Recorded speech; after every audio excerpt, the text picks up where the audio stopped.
Hello there, I am the Christian Relationship Counsellor, and today I really felt a message that I needed to share. And the scripture is Matthew 16:21. And I'm going to read it because I don't want to miss anything at all about what I feel can help somebody out there. So, Matthew 16:21, and I've asked the question, do you get resentful when you're asked to help and you have enough to do? How many of us are like that? We have more than enough to do, at work especially, and your boss or a colleague says, oh, can you help me with this? And you're like, oh my God, I really need to do what I plan to do today. And they're like, please. And you're like, really, I'd like to help, but I've got so much to do myself. And this extends to the home, doesn't it? You have a plan and your husband or your spouse asks you for help or asks you to leave what you're doing and help them out, and you feel resentful. So this scripture, I'm going to read it to you, and I'm going to see if any one of you can relate to it. Then Jesus left Galilee and went north to the region of Tyre and Sidon.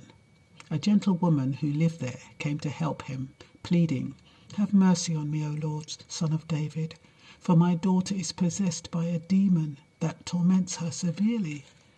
Now that demon could be something as simple as trauma. It could be guilt, it could be anger and resentment.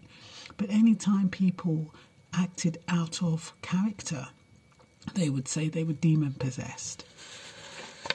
But Jesus gave her no reply, not even a word. Like I said, was it rude not to respond to her? Or did he feel, look, I really don't want to be interrupted right now. I'm concentrating, I'm here for a specific purpose, and just leave me alone. If I ignore them, they might just not bother me.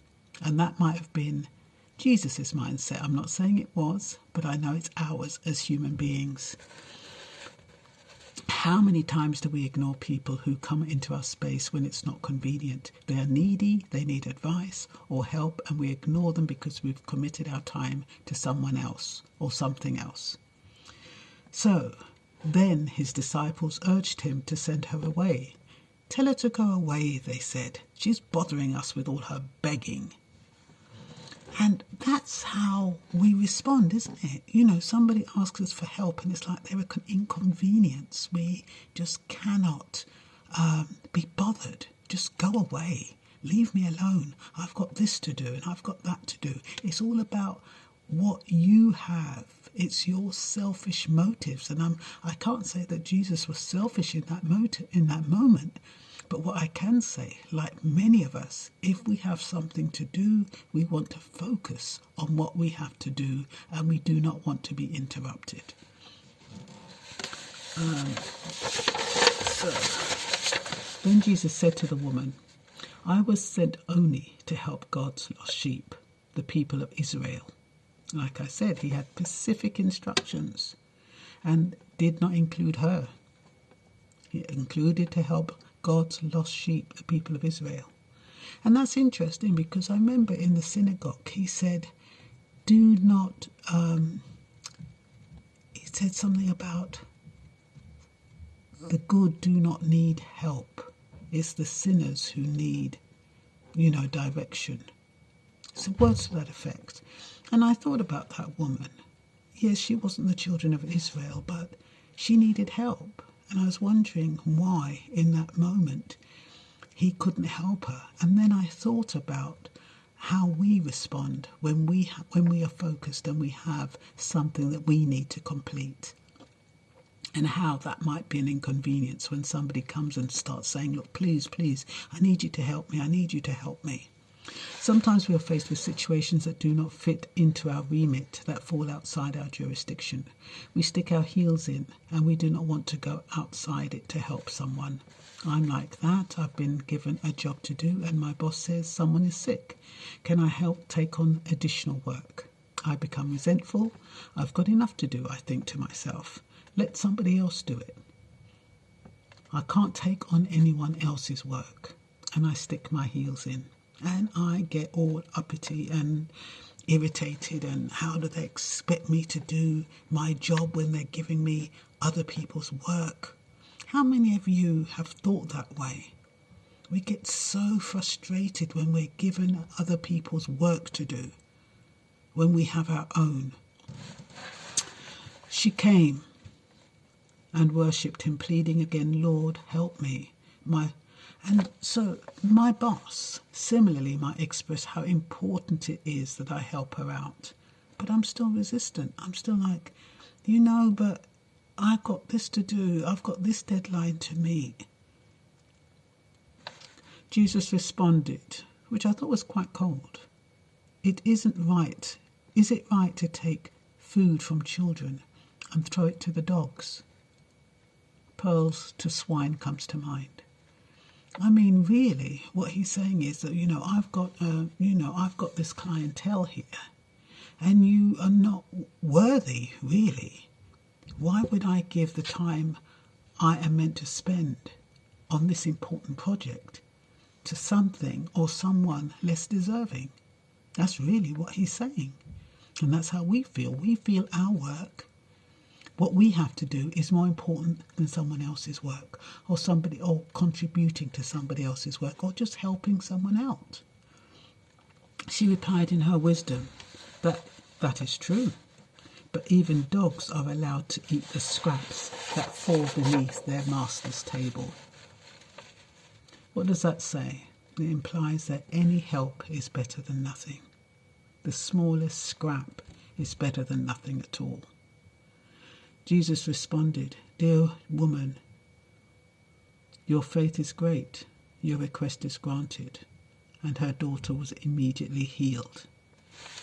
So many of us are in that situation where we don't want to help, but even the smallest help can help someone out.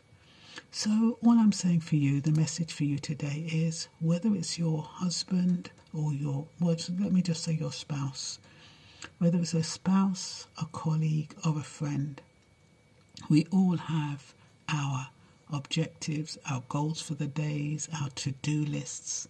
We have things that we've planned, and somebody is going to come and upset that plan. Somebody will come to you and say, look, can you help me out? What the scripture to me is saying is, take time out to help other people, even when you have your own things to do. It's about showing love. It's about showing compassion. Yes, even Jesus needed some pushing. He needed some convincing. If that woman wasn't vigilant and determined, she may well have not got the help for her daughter. But she was vigilant. She was determined. She believed that she had a right to have help. And people who ask us for help, they believe that they deserve it. For whatever reason, we might not think that they deserve it, but they believe that they deserve it, and that is why they're asking. So yeah, you might get a bit irritated, but just take things in your stride. Do what you can do. Prioritize your own work. See what you can put aside for the next day or the next few hours. And then take on that job with a smile, with no we won't do what Jesus did in this time. We won't let the person beg, because now we understand the message. But we will support other people. When somebody asks us for help, we need to help. I don't believe in rescuing. I don't believe if somebody is doing something and they're not asking for help, that you jump in and say, can I help you with that? And no, that you might be interfering with their destiny. But anyone who asks you for help and you are in a position to help them, even if it takes you out of your time and it's not something you plan to do, just do that little extra. And I'm the Christian Relationship Counsellor. Please subscribe to me on YouTube. I would appreciate it. Thank you very much. And yeah, a brand new channel. And let me know your thoughts in the comment section. And